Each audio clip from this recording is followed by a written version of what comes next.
Minecraft is a very fun game, but it can take some time to do different things in it. So in this video, learn 10 Minecraft tips and tricks that will save you tons of time. Let's check it out! Smelting in Minecraft is a really important part of the game, but it does take quite a bit of time.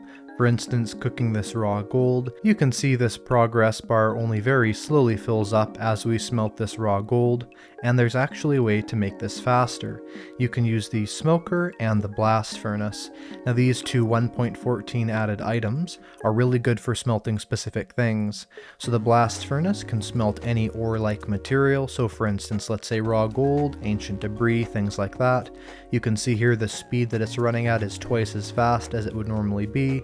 However, just take note that you only get 1/2 the experience, so if you're going for experience, probably not the best thing. The same with the smoker here, it'll cook any sort of meat item like that, so you can grab out some coal out of here, and you'll notice here the food will cook very quickly, so again, smelting basically any food item will work in the smoker. However, something that does not work in these items is an item like sand.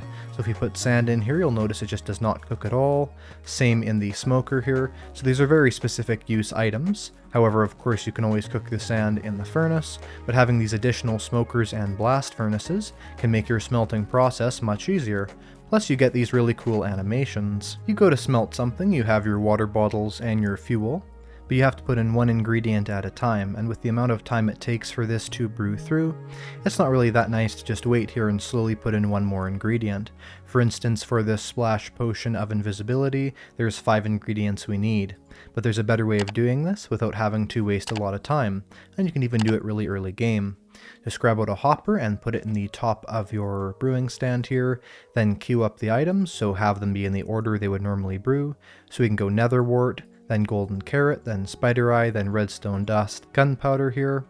And once the first one brews, the second one will go in until they've all gone into the potion here. And now you have, with just simply adding a hopper into your brewing stand, a nice way early game to have a automatic brewing station, and there comes in the golden carrot. And of course you could expand this with many brewing stands to get yourself a really efficient setup without the need to manually put in one item after another. You've just got a lot of sponges from the ocean monument and you want to dry them out, but putting them into the furnace to smelt takes a lot of time and it also wastes some fuel. All you have to do though is just head over to the nether and place down your wet sponges here, and they'll instantly dry out. So you can see here we have this nice hissing sound. The sponges turn into dried instantly with some steam particles going off.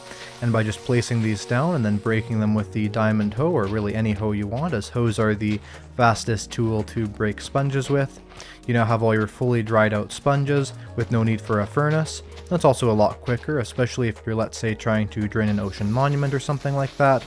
You may have several stacks of sponges, and this will be your quickest and cheapest way of drying them. Now, transportation is something that takes a long time in Minecraft, and that's something that we can speed up. But there's actually 2 tricks in one here. The first trick is to have blue ice tunnels through the nether, as every 1 block traveled in the nether is the equivalent to 8 blocks traveled in the overworld. But the second trick is, that also saves some time, is when building these, you do not need to build them with solid blue ice like this. You can actually have 1 piece of blue ice every other block like this. It's saving you 75% of the blue ice you'd normally be using. And if you want some more information on how to build nether tunnels that'll save you time, as well as how to do this blue ice trick, I have a video on the screen right now on an iCard that'll link you to my guide all about nether transport tunnels. But either way, having this lightning fast transportation network will certainly save you time in the long run. You have a bunch of concrete powder you want to turn into concrete blocks, so you'll probably just place them down in some water like this, then mine them up. And you can always do that, but it isn't a very fast way of doing this, since there's a much more time-saving method. If you find a bit of water, let's say right here, and you put your purple concrete powder in your offhand, then hold down left and right click at the exact same time, you can place and break those at the exact same time. So you can mine and break these twice as fast, if not more, and get through all that powdered concrete in no time. Let's say you have to craft some diamond armor.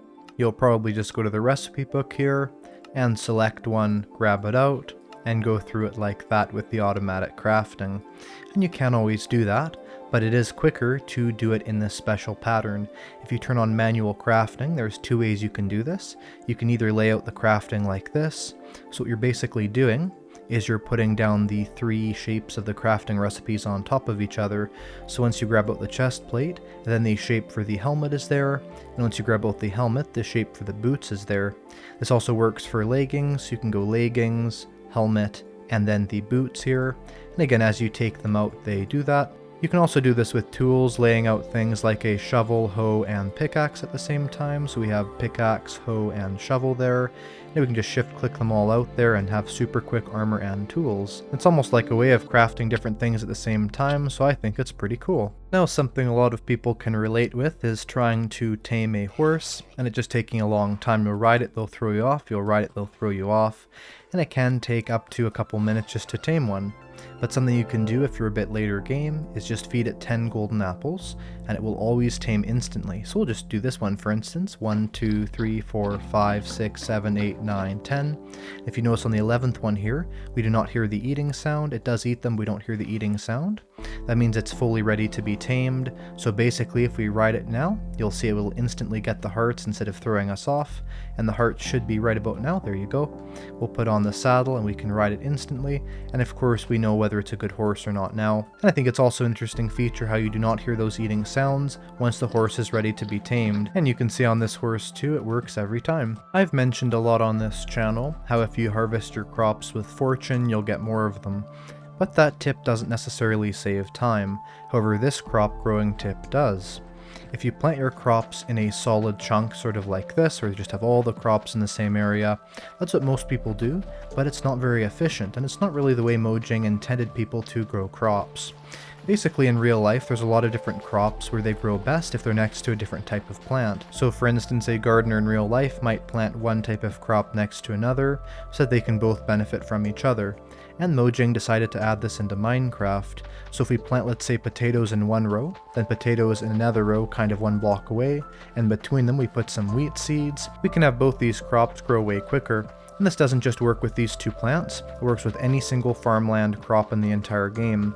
So if you plant them in alternating rows like this, and the rows can go this way or this way, it doesn't matter. And this is one of my favorite things to do in the game, because not only does it make the crops grow quicker, it also looks pretty cool, and I can have one farmland with 2 different types of crops growing. And because these crops grow about 2 times as fast, it'll save you lots of time. Getting music discs from creepers is hard, but also very time consuming, and of course after you've spent that entire time consuming process, you only get 1 music disc. But something you may not know is as long as a skeleton is somewhat responsible for the death of creepers, then the music discs will still drop.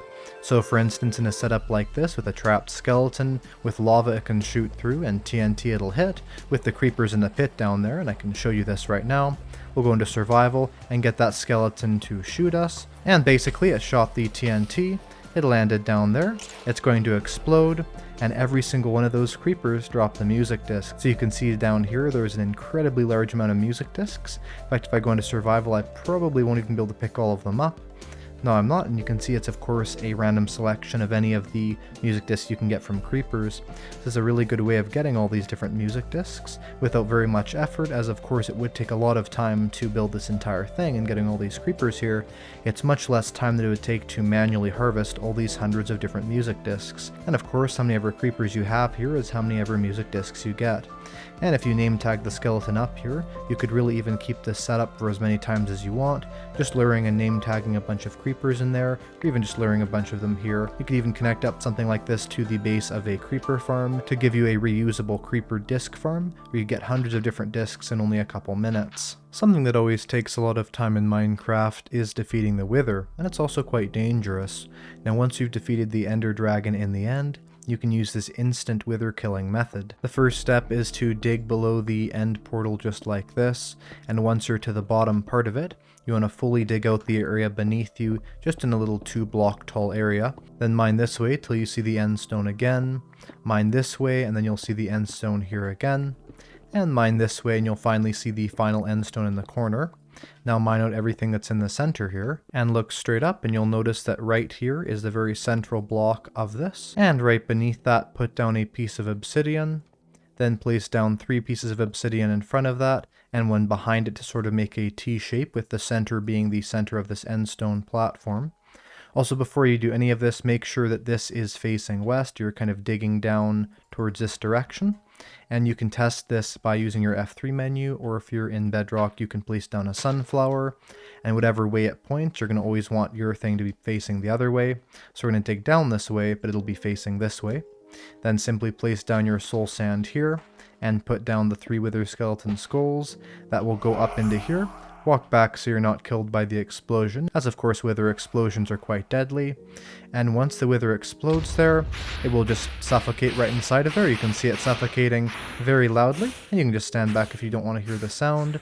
But either way, it'll just go through there, slowly suffocating. Now what you can do is, as it's suffocating, you can go beneath it and just hit its little tail down here, and that will hurt it even more so. Now of course I'm just hitting this with a pickaxe, but if you have a sword, you can finish it off even safer, and once it's had that initial explosion, it cannot damage you at all once it's under here.